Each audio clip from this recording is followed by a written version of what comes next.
Hello and welcome to the News9 Plus show on the world's first news and current affairs OTT platform, News9 Plus. The half-century rule of the House of Assad on Syria ended on Sunday when President Bashar Al-Assad fled to Russia. Large parts of the country are now controlled by the Hayat al-Sham, led by Abu Muhammad al-Jolani.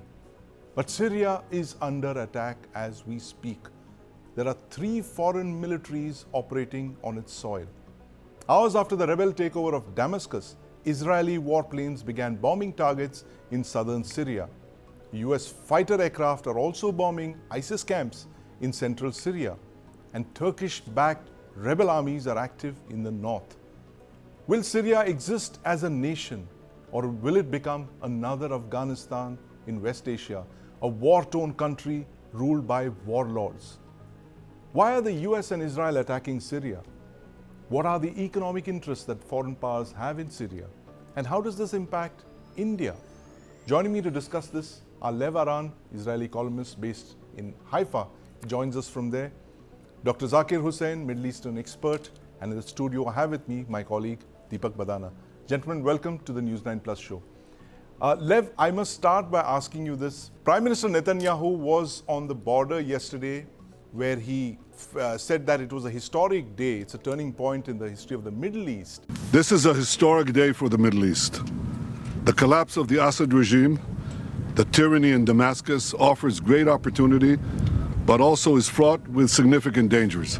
And soon after, you have General Herzi Halevi announcing the start of a military operation inside Syria.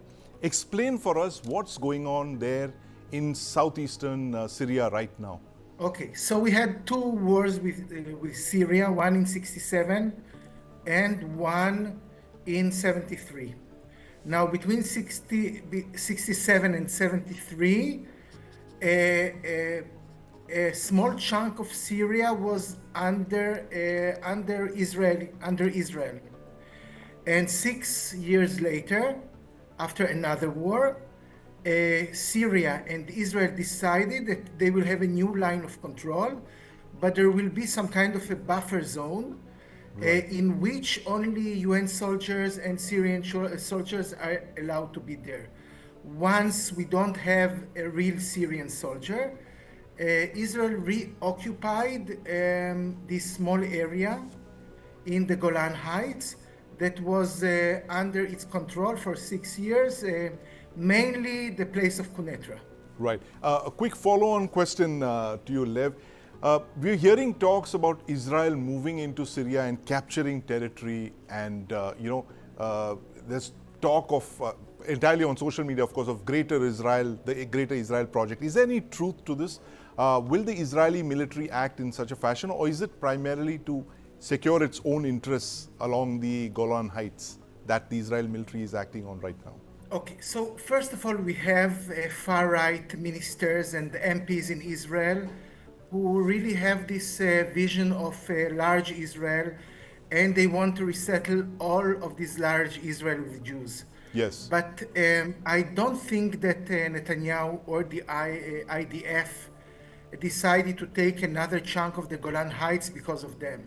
They did it because we had some kind of security agreement with Assad, the father, Hafiz al-Assad. Yes. And now this agreement is irrelevant, and we have no idea how the new rulers of Syria see this agreement. Right. So just in case to be in the high points of the Golan Heights, yes, we took this small chunk.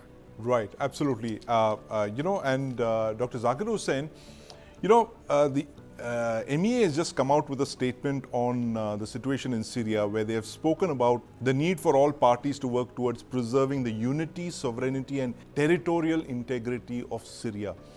Syria as a country that existed prior to the Arab Spring of 2011 exists only on the maps, because the situation on the ground is very different, as we all know it. It's controlled by various rival factions, too many to list over here.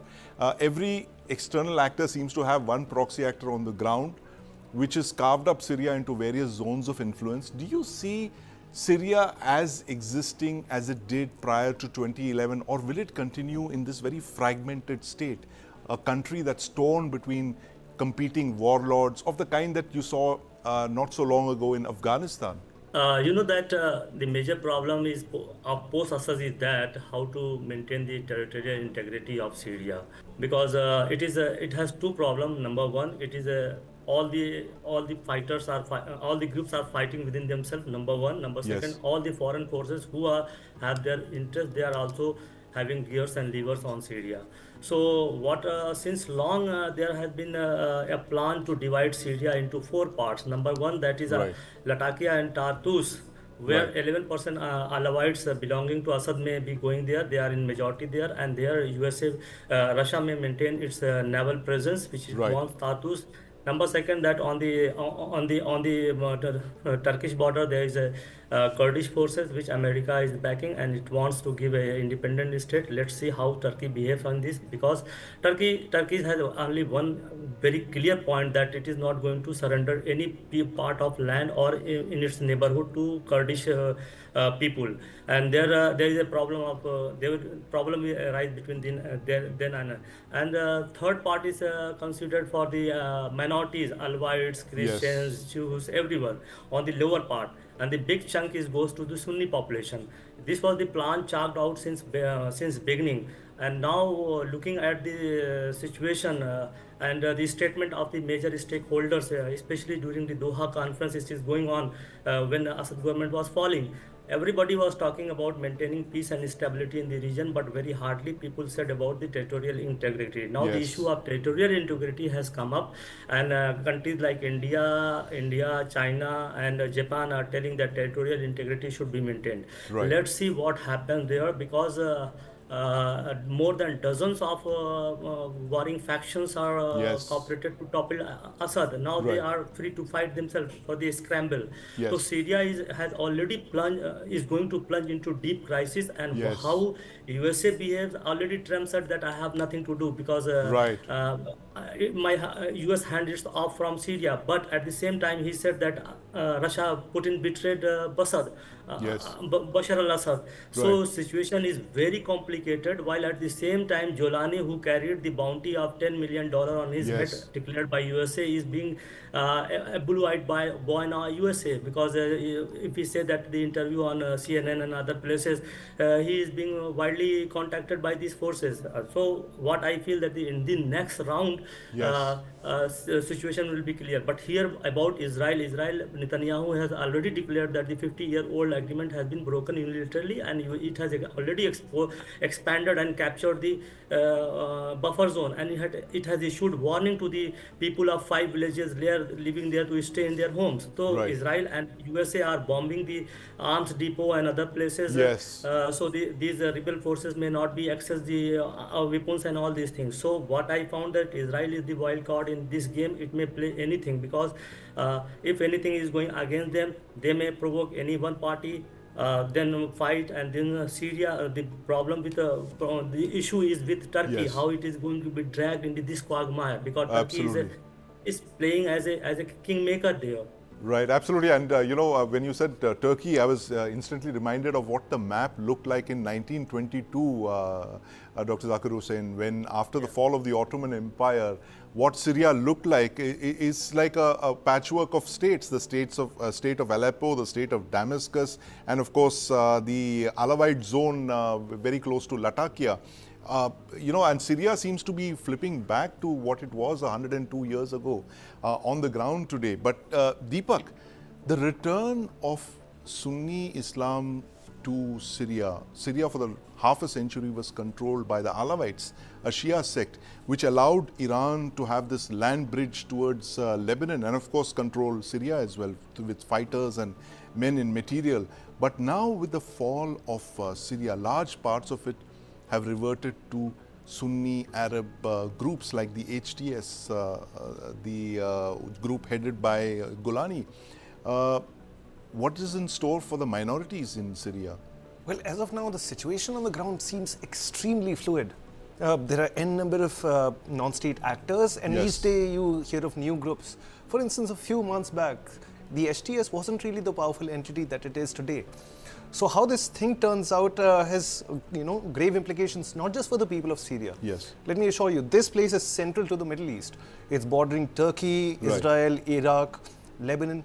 Whatever happens here is going to have a ripple effect over all of the Middle Absolutely. East. In fact, for the benefit of viewers here, I must tell you that Syria is the country the size of the Indian state of Karnataka. And, can you imagine if Karnataka was in chaos? Of course, that kind of chaos would reflect on the neighboring states as well. But here we are in West Asia, one of the most fragile regions in the world, which is riven with strife, especially what's happened in Syria over the last couple of hours, in fact.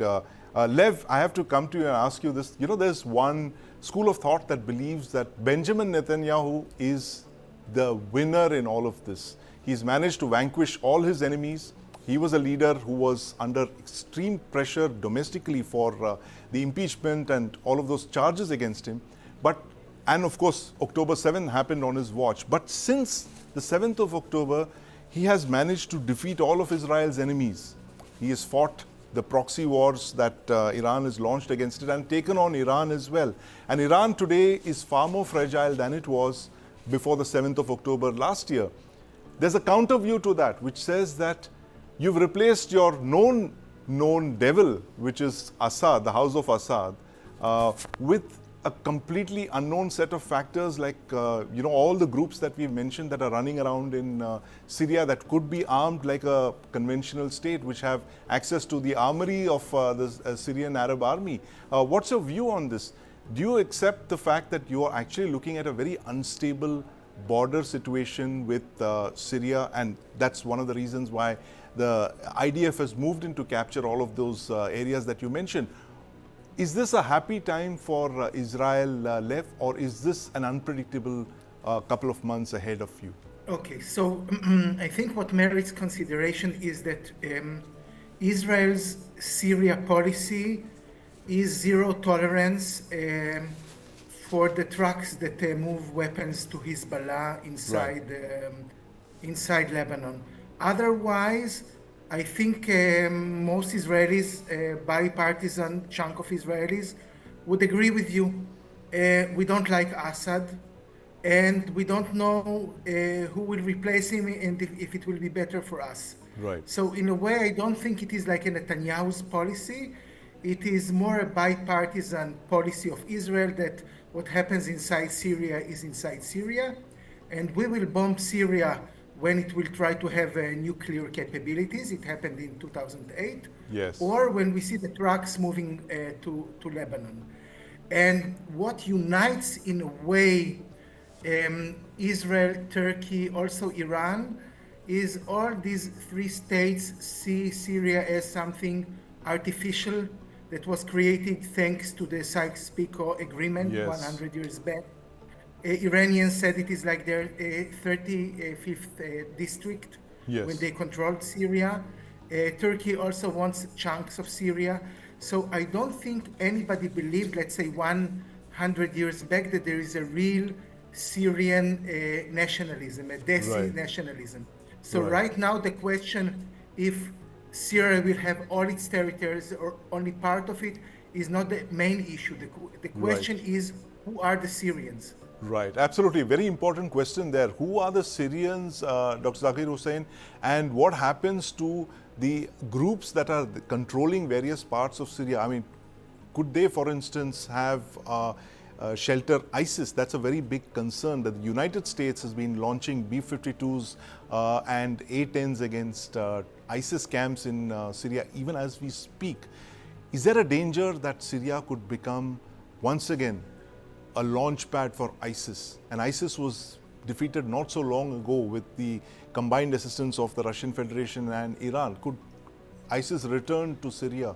The issue is that Tahrir al-Sham has become an umbrella body because of its political and philanthropic reason as well. Because since beginning, Jolani said that we are going to encompass all inclusive growth, inclusive integrity of Syria, including Christian, Druze, everyone, and they have issued a very stern order that they should not, anybody should not hurt them. Number one. Number second, that what you are telling that ISIS may gain, but there will be an intense fight. Right.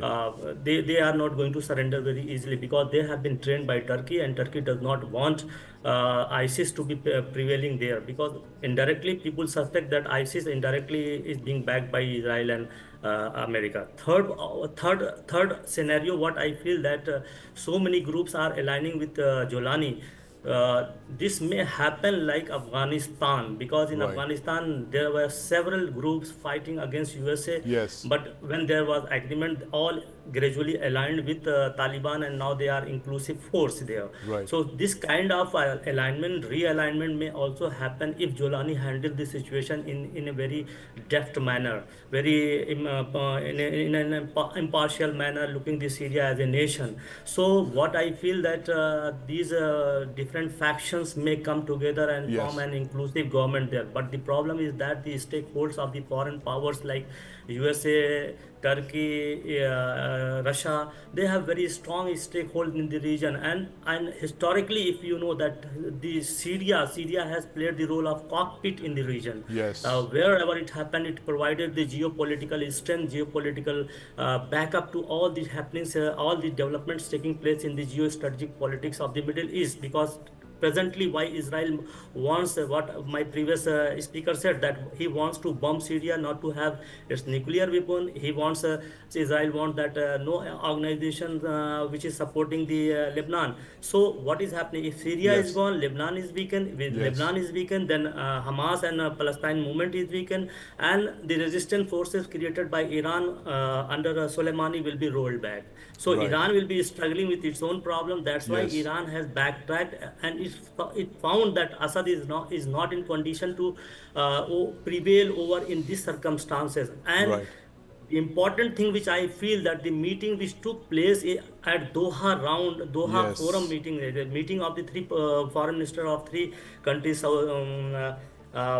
Iran, Turkey, and Russia, and they came to some agreement that they Yeah. should safeguard their interests, and they issued a communique which had been supported by Saudi Arabia, UAE, and other many countries. Yeah. So everybody wants a stable and inclusive Syria, but let's hope that what the external powers wants there, Yes. because they are funding, they have nurtured the forces, and what lies in the coming 2-3 months, it will be very clear about. But you know, the speed and the rapidity of events over there in Syria has taken us all by surprise. And in fact, the fact that the Syrian army didn't fight at all, it just literally gave in without a shot.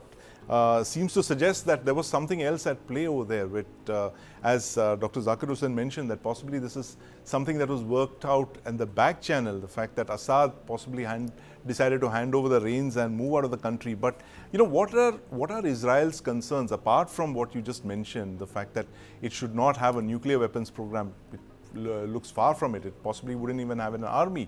But what are the other big concerns that you're looking at in the region when you're looking at Syria that's divided among so many different groups? Do you believe, for instance, as Dr. Zakir Hussain mentions, the fact that they could all come under one umbrella organization like they have in case of the Taliban in Afghanistan left? So I think that until now, Al-Jolani was quite successful in this, and let's see if he is inclusive enough. I think it is too soon to predict. In the Middle East, except Israel, we have two scenarios. A police state, more or less secularized, or Islamist state. It can Right. be, we can see the Islam that we like in the Emirates, for instance, Right. and we can see the Islam that we don't like, let's say in Iran, okay? But Right. the only way to have more or less secular regime in the Middle East is to have a very strict police state. This is what Hafez Assad did, Right. and also his son was the same. Yes. So in this sense, of course, we have deep concerns that we will not have a Syria that we can talk to. But on the other hand, Yes. Syria was the main place that gave ammunition to Hezbollah. Yes. Syria was a cruel state. Syria used gas against its own citizens. So, Yes. in a way, with all the risks that we see, we still, in a way, not in big time, but in small time, we celebrate the fact that the proxy paradigm of Iran has collapsed. In Right. this sense, we are very happy. Right. Absolutely. A quick follow-on question to you, Lev. Jolani, I mean, he's a guy who until recently, he still has a bounty of $10 million on his head. He's a wanted terrorist. Some are likening it to Osama bin Laden being, accepted as a leader of, say, a group in Afghanistan. Can you do business with a designated global terrorist like Jolani? And whatever may be his his place in politics today, but let's not forget he is ISIS, he is Al-Qaeda, he is all of those things that Israel and the United States have fought against. So, if you remember, in '93, we tried to make a peace deal with Yasser Arafat, who Yes. tried to kill each and every Israeli and Jew that he could. Okay, Right. and still, for peace, we were even ready to give 92% of the West Bank. Right. So I think if we look at Israel historically, to have peace, we will not look what was, let's say, a few decades ago, but we will ask ourselves who is the guy today. Right. Now, about Jolani, if we are fair to ourselves, for over half a decade, Yes. he keeps telling everybody, I'm not Al Qaeda and I'm not ISIS. Right. And we saw that when they captured European people, they released them. They were not beheading them. So I guess that since Trump does not really have a Syria policy, Yes. and also, let's say, France, who is the most involved one since I speak of, Yes. I think everybody will wait to see who is Al-Jolani and if what he says today really reflects his new political character. Right. Right. Zakir Hussain, you believe that Jolani, as Lev was saying, is the new Yasser Arafat, and he's the man that everybody should go to talk to for peace. Yasser Arafat, of course, for Palestine, but Jolani for Syria, whatever is left of Syria, whatever is his HTS controls. Look, Jolani may not be Yasser Arafat because Yasser Arafat didn't get anything and now he is not appreciated. Number Right. one. Number second, that it depends on USA whom it wants terrorists or whom it wants a good person. Like Right. it fought 19 years in Afghanistan against Taliban as a terrorist. Now they are not terrorists. Right. The world is still pondering that whether we should engage with Afghanistan or not engage with Afghanistan. This is the matter. So what I feel that. Jolani has come with good intention because in 2012 is separated from Al-Nusra, which is the affiliate Yes. of on the basis that he said the major difference in Iraq was that he said that Syria basically he belongs to Golan Height. His Yes. family belongs to Golan Height. He assassinated, isolated himself from Al-Nusra, saying that this model, Iraqi model, cannot be implemented in Syria because it's a multi-ethnic mosaic society. We Yes. cannot be a hardline Islamist government. So Yes. what I feel that it not be a hardline Islamist, but at the same time, I feel that whether the monarchical state siding, bordering the Saudi Arabia, UAE, and other things would let flourish a democratic country in their neighborhood. This is also a big question because they won't like any democratic country to flourish there. Even they don't like in any Muslim countries to democracy to succeed. Yes. So Syria has a tough choice what kind of government it is going to adopt in the future, and Jolani, whether if certainly if it is going to police state, it will not be accepted. It will face a tough resistance because Right. people are very hardened now for the last over two decades of fight. 12 million are displaced, and the enthusiasm we are looking from outside. They are coming. People are coming from outside countries to Syria. They are seeing that now Syria is independent. They can live there. Yes. So Jolani has to move on a very narrow passage that how he is going to manage the aspirations of their own public, at the same time how he is going to safeguard against the foreign intervention, what their master, Absolutely. because USA has not opened its full card yet. It is Yes. playing behind the scene because Right. USA does not want anything that is going, because USA has promised a land to Kurdish who supported them very well. Peshmerga supported US everywhere. Yes. Now 900 forces are still there in Kurdish controlled region which is bordering Yes. Syria. So it is a very tough situation. But we all hope, including India, our relation with Syria has been very deep, and Yes. we all hope that 90% people which is living below poverty line should get the opportunity to be a part of the world community and improve their welfare. Absolutely, yeah, it is, and thanks very much, Dr. Hussain. Deepak, tremendous pressure on Golani and his HTS to become the model Syrian state in a way that would be acceptable to all of its neighbors. Oh, let's see where great expectations lead to. Where great expectations lead to, and as of now, the forecast for Syria is dire. People are saying that it could be a patchwork Afghanistan of what it was like before the Taliban, with warlord controlled Afghanistan, and the worst case scenario, a refuge, a sanctuary for Islamist groups that could have dire consequences for the rest of the world. But this is a story that we've been tracking for the last couple of days. In fact, events in Syria, Deepak, have been moving so quickly. As they say, a week is a long time in world history, and the events in Syria have been unfurling at a breakneck speed in the last 24 hours or so. But thank you very much for joining us, Lev Aran, Dr. Zakir Hussain. We'll keep coming back to you for news and insights on this developing story that is Syria and the fate of West Asia after what we just saw in the last 24 hours. Home Minister Amit Shah has announced that India has shot down or seized 250 drones along the international border with Pakistan, mainly in Punjab. Most of these drones come from Pakistan. Now, to give you an idea of how significant these interceptions are, in 2022, just 22 such Pakistani drones had been intercepted. Now, the Home Ministry plans a counter-drone force to intercept these Pakistani drones. Now, joining me to discuss this new threat from across the border, a Group Captain Rajiv Narang, drone specialist. In the studio, my colleague Deepak Badana continues to stay with me. Group Captain Narang, welcome to the News9 Plus show. 250 interceptions in the last 10 months. That's roughly 25 drone interceptions a month, roughly one a day. That's a huge jump from, say, just 22 drone interceptions 2 years ago. What explains this jump in the interceptions? Is it because the Home Ministry has become smarter, or have the number of sorties from across the border increased? Counter drone awareness actually struck India when armed drone attack at Jammu Air Base on 25th or 27 June 2021. Yes. Luckily, prior to that, Indian Defence Forces had already launched the IDEX initiative in 2018.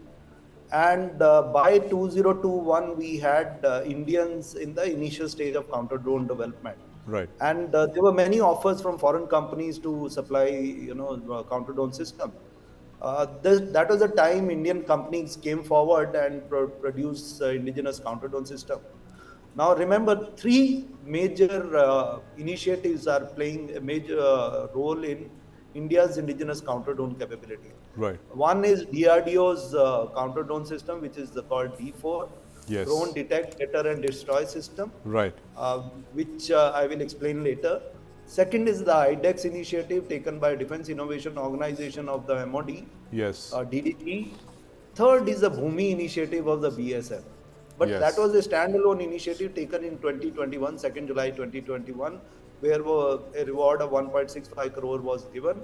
And a BSF counter drone innovation initiative winner was actually an IDEX participant. Right. And there has been no follow-on Bhumi initiative thereafter.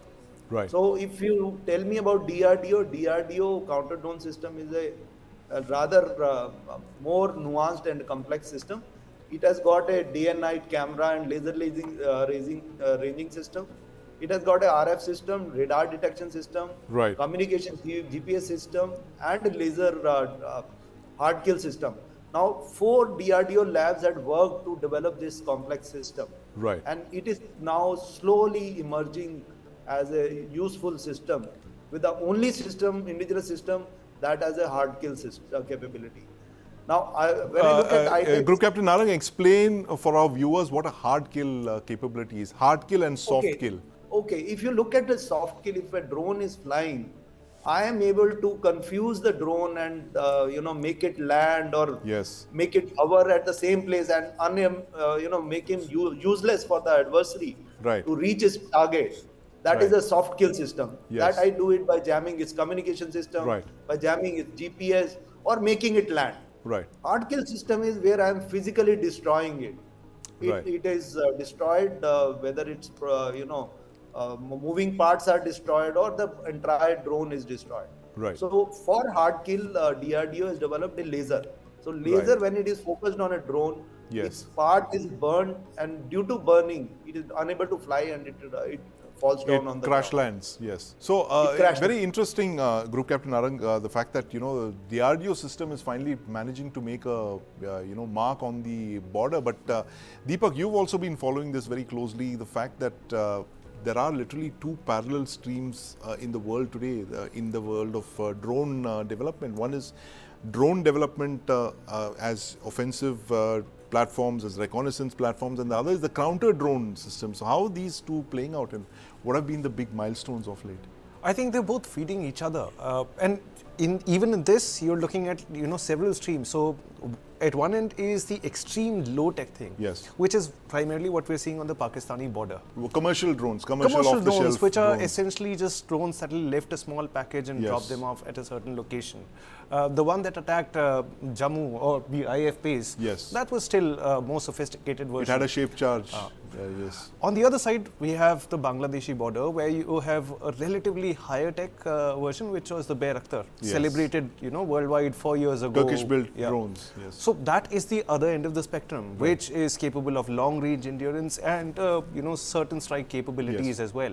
But this is a cat and mouse game, which is feeding, one end feeds the other. Yes. So every time there's a development at one end, it can Yes. only lead to development on the other side. Interesting point there, Deepak. The fact is that it actually one feeds off onto the other, and in fact, in the Russia-Ukraine theater, we are hearing of wire-guided drones now coming, Yeah. which are completely unjammable. But Group Captain Narang, the fact that India is looking at a very interesting situation along both its borders, along the LOC and international border with Pakistan, and along the LAC with China, drones being deployed by both our adversaries. In this case, it seems to be either the deep state or just smuggling networks which are deploying these commercial drones. And on the other side, you have the PLA that's deploying reconnaissance drones, combat drones, small anti-personnel drones even. Is this a great laboratory for the Indian forces to literally study and perfect their technology and to learn to how to counter these drones for what is possibly the future of warfare? So when you look at Pakistan actually had a long history of developing small drone system. It has got a public sector entities as well as the private sector entities who are working on developing small drones. Similarly, Pakistan is also collaborating with Turkey, and it has acquired drone technology from Italy, and also it has got indigenous program like UCAB and some other Shabazz and all.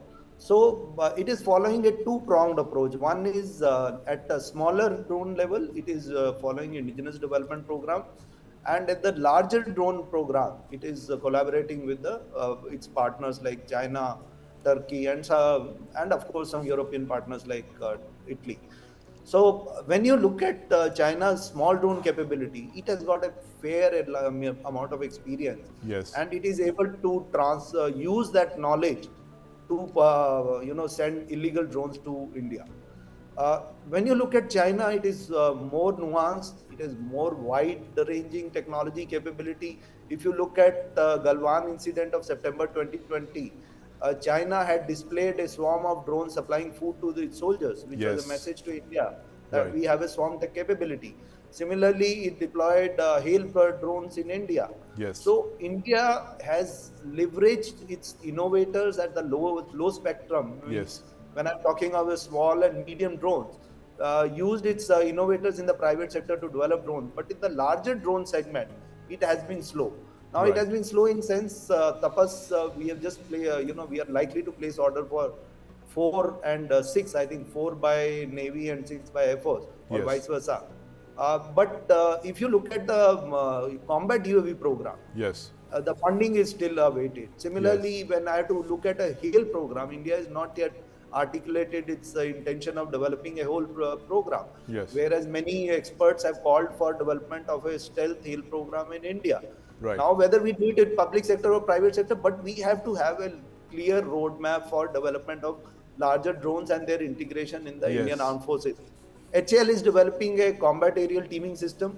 Yes. For all these programs, I think they are still in the uh, development stage. So somewhere I think we need to clearly come out with a roadmap, because if we have to look at China-Pakistan threat, which Yes. you posed a question, Yes. then only small drone and counter drone capability will not do. We will need to have long range surveillance, and similarly combat drones and man-unmanned teaming, which is the future of unmanned technology. Right. Unless we do that, we will have a challenge. So we will have to allocate funding, that identify partners, and have timelines. Absolutely, Group Captain Narang, very important points there. The fact that we need a very comprehensive roadmap going forward to tackle not just these rogue drones that are coming on from across the border with Pakistan, but also the bigger threat, that's China, that's deploying combat drones of various shapes and sizes. We're waiting for that roadmap to come, Group Captain Narang. We've been talking about it. Both of us have been discussing it for a couple of years. It's yet to happen. There are various small initiatives, but at the national level, we need a larger drone ecosystem, a map, a roadmap that could actually deliver for not just the civilian side of things, but also the military sphere. We need a range of drone and counter drone systems. That's the story that we're discussing today, the Pakistan's rogue drones along the international border. Of course, it leads on to many other things. Thank you very much for joining us, Group Captain Narang. He's a war hero who fought with Indian soldiers for the liberation of Bangladesh in 1971. Lieutenant Colonel Qazi Sajjad Ali Zahir was awarded the Bir Pratik, that's Bangladesh's equivalent of the Veer Chakra, and the Swadhinta Padak, that's Bangladesh's highest civilian award. And in 2021, he was awarded a Padma Shri by the Government of India, recognizing the fact that he is a war hero not only in India but in Bangladesh as well. And Lieutenant Colonel Sajjad has now embarked on a new mission to recover the remains of Japanese soldiers who died in battle with the Indian Army in northeastern India during the Second World War more than 80 years ago. He joins me on the News9 Plus show. And also joining me from Tokyo is Indian journalist Nupur Tiwari, who's covered Colonel Sajjad's story. Colonel Sajjad, welcome to the News9 Plus show, and to you, Nupur, as well. Colonel Sajjad, tell us about this new mission of yours, uncovering the remains of Japanese soldiers in the Second World War. It's a war that your father fought in. Explain to us the significance of this mission and how many remains of Japanese soldiers you've recovered so far. Thank you, Sanjeev, for taking me into consideration. It's like a dream come true for me. I started working in the graveyards from my childhood, actually. My father used to take me for the burials of our family members. I started burying our family members from my young age. During 1971 Liberation War, we had many casualties. In the battlefront, also in the Mukti Bahini camps, also nearby refugee camps. Yes. So there was a dearth of people who are qualified to bury. So in my off times, that was my actually hobby. Right. I used to go and bury people. And after the war was over, immediately I found out many bodies were being washed out from the river banks, canal sites, and in the no man's land. Right. With the permission of our government, I started getting them back to their homes.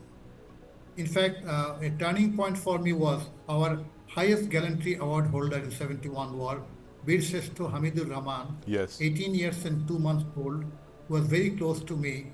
His body was lost. With the help of the Indian BSF and CRP, I was able to locate his grave inside a lake, actually, and I worked very hard for 9 hours to get the body out and back to his parents actually. Right. So this is all on record. And Japanese did contact me in 2013. They were thinking of getting their boys back to their homes. Right. And I always told them that the first priority for the bringing back the mortal remains of anybody is the soldier, because he died for this country. Right. But due to some incident in the Holy Artisan Bakery and all that, some Japanese died, so the history took a backseat. Last year, again, they approached me and we started working on it. And a Right. lot of happenings took place in Bangladesh. Finally, this decided that they will come to Bangladesh in the month of November and do the excavation. Previously, I heard that Japanese people, they were divided in their opinion whether to get their boys back or don't do it, Right. because some people thought they are defeated soldiers. Right. But when I went to Japan, I told them they died for you and they died for me. Yes. They died for a country. And dead people have no responsibility for victory or defeat. Yes. They gave their best for your country. Right, So absolutely. that probably motivated them. Spoken like a true soldier, Colonel Sajjad. And you've recovered 50 remains, the remains of 50 Japanese No, soldiers. actually, sir, there are 24 graves in Right. Mahanamati, Kumilla, just adjacent to the cantonment, and I have Yes. a memory of that from my childhood. My father was in Second World War. Yes. He was the chief interpreter to Field Master Slim and a staff sergeant. Right. And Slim sir told him that you are a local boy. In fact, my village is very near to Mainamoti. Right. Locate a place, a beautiful place for all the soldiers being buried Yes. into this place. Who are these soldiers? They are being brought, the casualties, to the base hospital, 150 number British Army hospital and 14 number British hospital, two hospitals, Yes. which of course now is a part of the Combined Military Hospital. Right. And Field Master Slim's headquarters was next to that. Yes. And my father, being a local person, Yes. he also was in the selection. And he used to take me around this graveyard Yes. and used to come near the Japanese graves and tell me that these young children who died, I Yes. saw them, their dead bodies, they look so innocent, they Right. look so childlike, but nobody comes to their grave. Yes. So the mothers don't know where their children are lying. Right. It's possible to do something for them. That's Right. what he told me, and I was determined to do this. And that's what you've done, Colonel Sajjad. In fact, Nupur is joining us from Tokyo. Nupur, not only are you from Bengal, you speak a common language with Colonel Sajjad, who's in Bangladesh, but you're also a bridge between India and Japan. Tell us the mission that Colonel Sajjad has embarked on, returning the remains of Japanese soldiers to their families back home in Japan. What is this kind of significance that this has for the people of Japan? Given the fact that the Second World War is a history that many in Japan would like to forget. It's not the most glorious chapter in Japanese history. But tell us what the significance of what Colonel Sajjad is doing means to the Japanese people. Thank you, Sandeep, for having me. And Colonel Sajjad, it was really, heart-wrenching stories. So many stories I have heard from him. And as you said, that speaking the same language, it helped me to understand his feelings more than, knowing from someone speaking different languages. So when it comes to recovering these bodies, I would say like it started 1952 actually, but the way then the process was very slow, and 2013, as Colonel Sajjad said, that 2013 they contacted him. So 2013 was the time when the families, especially, they made a committee and they wanted their relatives, their families' bodies back in Japan. And then the ministry, 2015 again, the ministry took charge of it, and they made again another government body, and they gave them the work to find out where they are. So, according to the Japanese report, that 2.5 million bodies are missing. Actually, died. Right. Sorry, 2.4 million. Sorry, 2.4 million. They need to be recovered, and as Colonel Sajjad said, that he's playing a really important role for that. And when I spoke to him, it was not something like he is doing because because it's his duty, because he is doing as as a human, that he's helping those families to connect with their family member who really fought for the country. Yes. So it is more of a karma to him, Right. you know and then it makes him happy to help them. And when I was talking to him, he even cried, the tears, he started crying also. So it shows that how much involved emotionally he is with this Yes. project. Right. Back home, what you asked, Sandeep, back home, it's, as you know, Japanese actually, they are not very good at showing their emotion. They just more, they like to work on that. So, Right. yes, it is not a very big news here. And maybe they don't want to, affect the young generation, or, Yes. the new generation. Just these happened, people died, so many people died, and this was our history. But they are working. They Right. are working, and the Palau Island recently they Yes. found more than 1,000 bodies Right. also.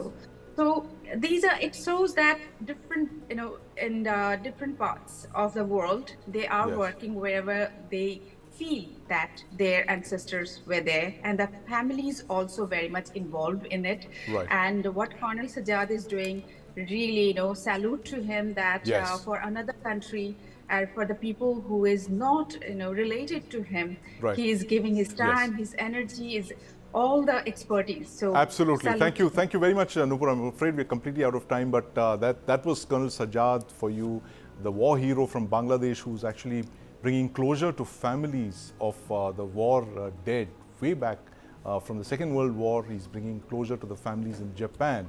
And he's, of course, played a very crucial role in building bridges between India and Bangladesh right from 1971. We keep coming back to you, Colonel Sajjad. Wish you all the very best in your mission to bring closure to those families.